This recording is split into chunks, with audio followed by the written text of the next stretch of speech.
Olá, queridos e queridas, estamos de volta aqui, nossa aula 2, Direitos e Garantias Fundamentais, importantíssimos, importantíssimos. Peço já de imediato, que se inscrevam no nosso canal, compartilhe o conteúdo, se porventura você gostar, dê o seu like, é muito importante para a ativação do nosso canal, e tudo, e também faça a contribuição. Temos dito, deve estar aparecendo aí na sua tela a nossa chave Pix. Doe o quanto você quiser e puder, gostando da aula, inclusive leve aos seus amigos. Bom, pois bem, nós vamos dar início à nossa segunda aula, Direito Constitucional, Direitos e Garantias Individuais e Coletivos, seguindo a programação do Concurso Público Nacional Unificado, ou Concurso Nacional Unificado. Na nossa primeira aula, nós paramos exatamente no inciso 4, do artigo 5º da Constituição. Nós vamos começar uma modalidade muito interessante de direito, ou de direitos, aqui um direito muito cantado e decantado nos últimos tempos, que é o direito à liberdade de expressão. Vejam, olha só, um detalhe muito importante relacionado ao artigo 5º da Constituição. Nós vamos cuidar de liberdades, vamos falar já de uma delas, uma forma de liberdade de expressão, correto? Essa manifestação do Estado, poder público, no artigo 5º, a gente chama na doutrina, correto, de liberdade negativa. Liberdade negativa. O que significa liberdade negativa? Depois nós vamos ver lá nos direitos sociais, liberdades positivas. Correto? Aqui é liberdade negativa. Ou seja, o Estado tem que estar o mais distante possível da liberdade do cidadão. Correto? Então a lei, ela tem que observar essa distância. Correto? Tá? A lei, e isso é fundamental. O Estado não pode ser um intervencionista na dimensão particular da cidadania. Ele não pode, não deve, correto? Tá? Mas lógico, se fizer necessário, ele fará. E nós vamos ver. Então veja, a liberdade aqui, ela tem, a Constituição tem o cuidado na manutenção, no exercício pleno da liberdade de toda a cidadania. Quando eu digo toda a cidadania, eu estou dizendo dessa nossa dimensão. Essa dimensão é importantíssima. Ela nos é fundamental. Correto? Tá claro? Tá? Então vocês vão perceber isso. Bom, nós falamos, fiz aquela provocação para vocês, falando da liberdade absoluta. E eu disse que, evidentemente, num plano coletivo, a liberdade absoluta, ela não pode se dar. Você tem que observar o direito ou os direitos de outrem. Isso é importantíssimo numa relação social. E aqui nós vamos ver como que a liberdade se espraia. Veja, eu disse que essa dimensão relativa, à liberdade de expressão tem sido muito evidenciada nos últimos tempos e vem exatamente o equívoco. Alguns, a meu ver, entendendo que essa dimensão possa ter características absolutas. Ora, nenhum direito estabelecido pela Constituição, seja no artigo 5º ou em outros artigos, ou na legislação que ela comanda, é absoluto. Não é absoluto. O direito sempre será sopesado. Tá? O sopesamento é a ponderação de um direito em relação ao outro. Haverá situações, e há situações, em que essa ponderação se faz necessária. Então, se você tem o direito à liberdade de expressão e o direito à privacidade, se eles estiverem, olha aí, em contraposição, haverá necessidade do operador do direito, correto?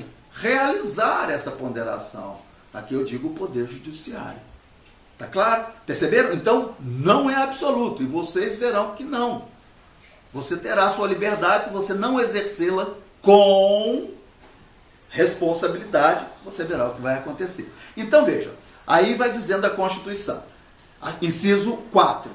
É livre a manifestação do pensamento, sendo vedado o anonimato. É livre a manifestação do pensamento. É a tal liberdade que dá esses ares de absoluta.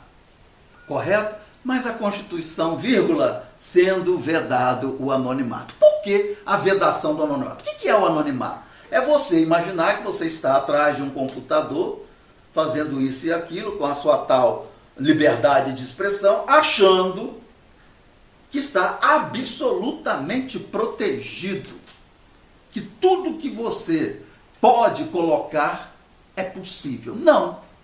A vedação do anonimato, por exemplo, se você faz uma veiculação em um jornal de uma informação, de uma notícia, de um artigo, e essa notícia, esse fato, e o que for, viole o direito de outrem, olha só, sendo vedado o anonimato, aquele que teve violado o seu direito poderá buscar a sua reparação. Nós vamos ver de que forma. Então a vedação, ela está colocada na Constituição exatamente para uma eventual responsabilização. Perceberam? Está claro? Tá? Então o seu uso, um veículo televisivo, né? Um jornal, uma revista, né? E nessa minha manifestação desta liberdade, eu firo o direito de alguém, esse alguém poderá buscar reparações contra mim. Correto? Então está posto aí, esse é o divisor de água. Isso já indica que essa coisa não é absoluta. Inciso 5, é assegurado o direito de resposta proporcional ao agravo, além da indenização. Olha só quanta coisa interessante que nós vamos ver. Por dano material, moral ou à imagem. É assegurado o direito de resposta. Ora, se eu usei, tá? Se eu agredi o direito de alguém, ora, está aberta a possibilidade dessa pessoa, né, responder. Isso é muito importante. Essa possibilidade é uma medida do Estado juiz, ou seja, do Poder Judiciário. É o Poder Judiciário que me concederá o direito de resposta, proporcional ao agravo. O que significa essa proporcionalidade ao agravo? Ah, eu usei o horário nobre de uma determinada de um determinado canal de TV. Correto? Ah, eu usei a primeira página de um jornal, espaço tal, tamanho tal. Ah, eu usei o espaço de uma revista. Enfim, aquele espaço que eu utilizei para agredir o direito de outrem, essa outra pessoa terá o mesmo espaço, mesma dimensão, mesmo tempo utilizado por mim para se defender. Esta é a proporcionalidade ao agravo, que estará embutido, olha aí, né, no direito de resposta, ratificando, sempre concedido pelo Poder Judiciário. Entendido? Correto? Então, essa dimensão é fundamental, é o Poder Judiciário. E o Poder Judiciário também poderá, eventualmente, fixar dano material quando eu tenho um prejuízo material. Correto? Ah, perdi meu emprego. Percebe? Tá? Houve um dano material qualquer. O juiz pode fixar um valor para essa dimensão. O juiz poderá fixar também um dano moral. Olha só, evidentemente o direito não quer quantificar a moral de ninguém. Mas essa reparação tem um sentido pedagógico. Percebeu? Tá claro? Para evitar a reincidência. É uma retribuição a uma prática antissocial. Isso está muito presente no direito penal, mas também nessa dimensão civil. E principalmente para aplacar, de certa forma, aquela aflição pessoal, subjetiva, que a pessoa sofreu em virtude da agressão provocada na violação de seu direito. Correto? Esse é o dano moral. Dano à imagem. Esse dano à imagem, olha, isso é muito importante.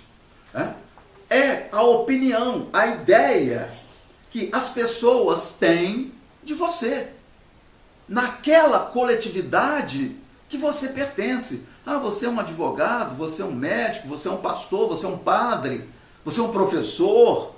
Perceberam? Você tem uma repercussão, um nome a zelar.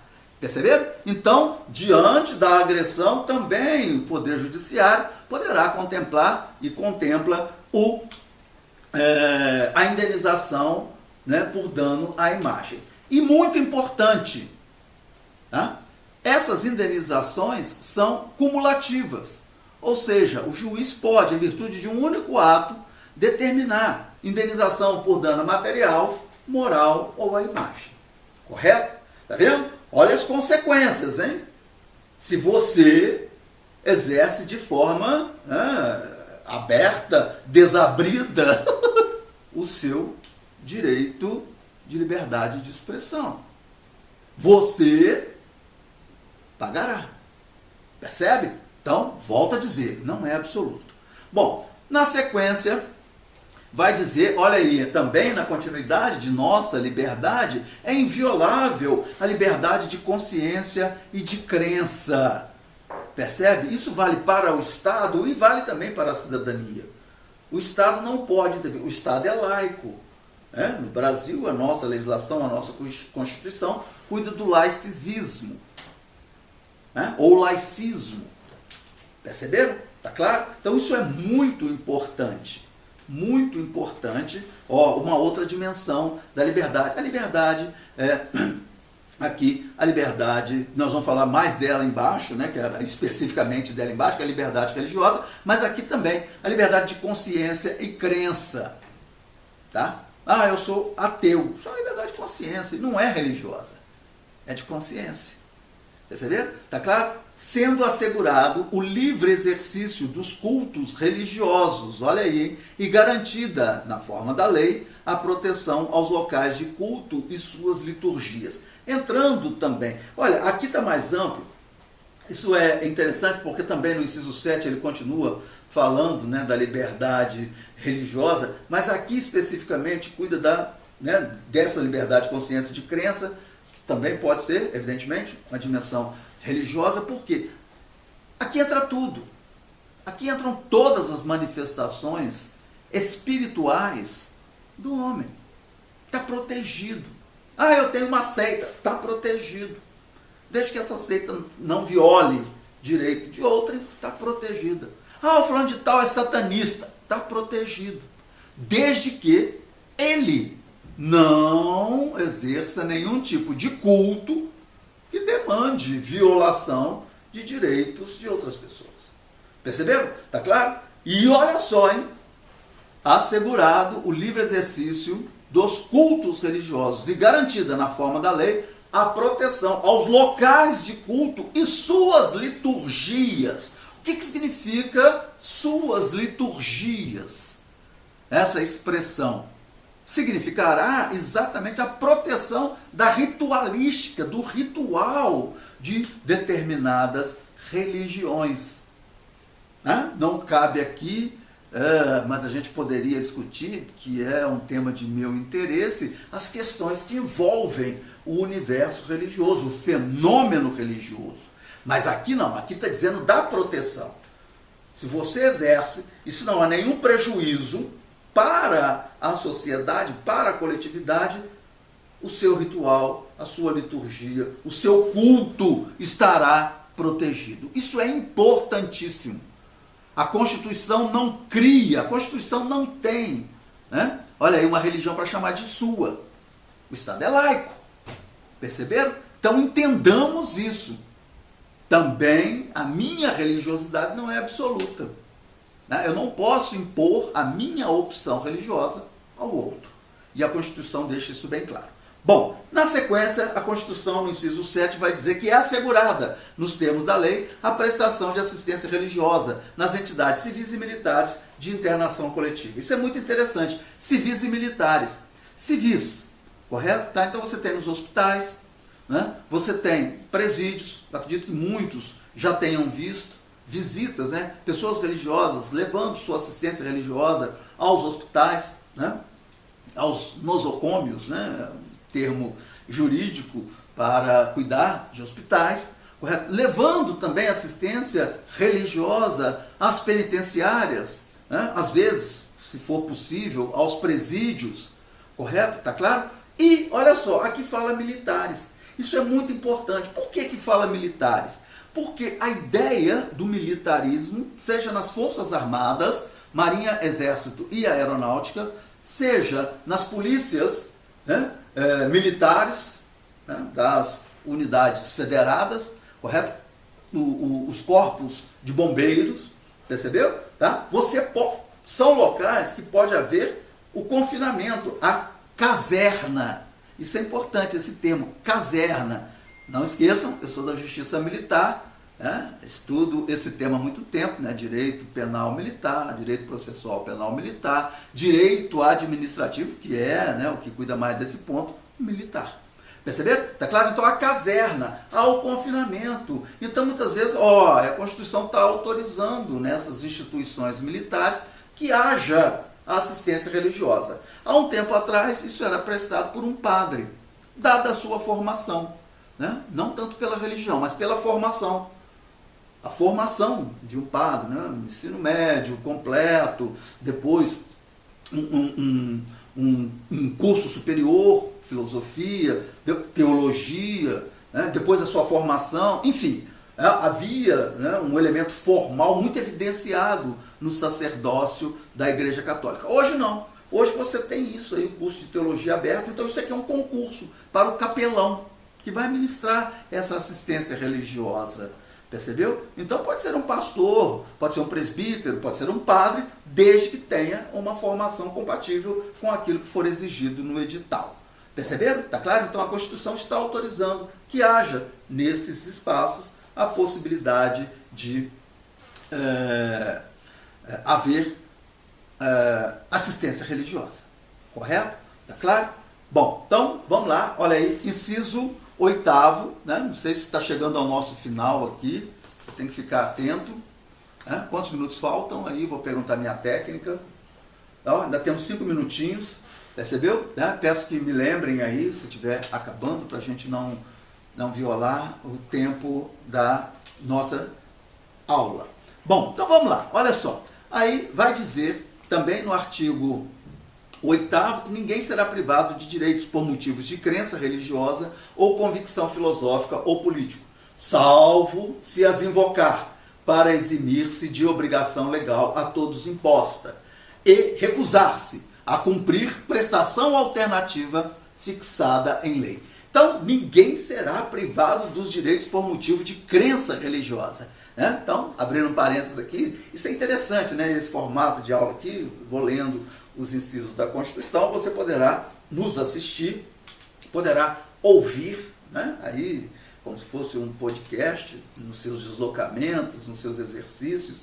Né? Então, eu acho muito interessante esse formato, correto? Então, fechando parênteses, voltando aqui, ninguém será privado de direitos por motivo de crença religiosa ou convicção filosófica ou política. Eu não posso discriminar por essas dimensões. A discriminação ela é diferente do preconceito.